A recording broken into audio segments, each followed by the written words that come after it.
ভোলার তজিমউদ্দিনে বাক প্রতিবন্ধী দিনমজুর কবির হোসেনের মৃত্যু এখনো রহস্যে ঘেরা। জমিজমা সংক্রান্ত বিরোধের জেরে হত্যাকাণ্ড নাকি অন্য কোনো কারণ 11 দিন পেরিয়ে গেলেও উদ্ঘাটন করতে পারেনি পুলিশ। হত্যায় জড়িতদের শাস্তির দাবিতে মানববন্ধন করেছেন বিক্ষুব্ধ এলাকাবাসী। ভোলা প্রতিনিধি মোহাম্মদ মঞ্জুর আলমের তথ্য ছবি নিয়ে ডেস্ক রিপোর্ট।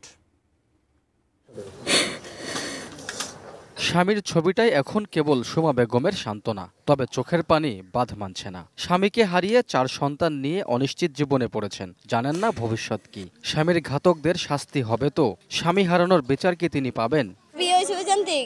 আমার শ্বশুরের জায়গা জমিলে অনেক ঝগড়া চলে, অনেক হুমকি টুমকি দিছে। আমার মাজার চাচা শ্বশুর ছেলে রিয়াজ, আবার ছোট চাচা শ্বশুর ছেলে হয়েছে রাসেল। ওরা অনেক হুমকি দিছে, ওরা চুরিও দেখাইছে আমার স্বামীকে। এর পরে তো আমার স্বামী নিয়ে খোঁজ। স্বাস্থ্যকর অল টাইম ফ্যামিলি কেক, সব সময় অল টাইম হেলদি লাইফ। ভোলার তজিমউদ্দিন উপজেলার শম্ভুপুর ইউনিয়নের লামছে গ্রামের কবির হত্যাকাণ্ড এখন জেলার আলোচিত ঘটনা। গত 29 জুলাই থেকে নিখোঁজ ছিলেন বাক প্রতিবন্ধী কবির হোসেন। ঘটনার 3 দিন পর বাড়ির পাশের পুকুর থেকে তার ক্ষতবিক্ষত মৃতদেহ উদ্ধার করে পুলিশ। নিহতের ভাই প্রথমে একটি অপমৃত্যুর মামলা দায়ের করলেও দেখা দিয়েছে নানা প্রশ্ন। 11 দিন পার হলেও মৃত্যু রহস্য উদ্ঘাটিত না হওয়ায় ক্ষোভে ফুঁসে উঠেছে এলাকাবাসী। তোর বড় ভাই শেষ করছি, এখন কামরুলের পালা, তারপরে চাচার পালা। এই চিঠির ভিতরে লিখে দিছে।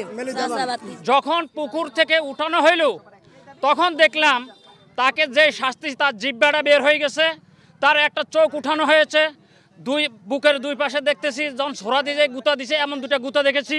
তারপর প্যাডে ছোড়া দিয়ে গুতার দাগ দেখেছি, হাত কাটা দেখেছি। থানায় মামলা দিছে, মামলা পুলিশ নিচ্ছে না এবং 3 জন আসামি গ্রেপ্তারও করা হয়েছে। গ্রেপ্তার করে আবার ওদেরকে ছেড়ে দিছে। বিচার চাই এবং যদি এই বিচার না হয় তাহলে তো এলাকার আরো 2-4টা লোক পড়ে যাবো। হালাই দিতে এরা কোনো প্রতিবাদ করবে না, এদের মনে এরকম সাহস এখন জাগি গেছে। পুলিশ বলছে তদন্ত চলছে। এটা গুরুত্ব সহকারে আমরা তদন্ত করতেছি। কবিরের মৃতদেহ আমরা সুরথাল প্রতিবেদন তৈরি করে মর্গে পাঠিয়েছি।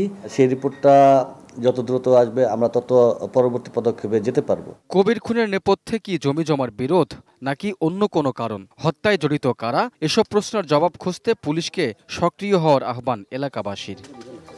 Raihan Munshi, desk report, ATN news.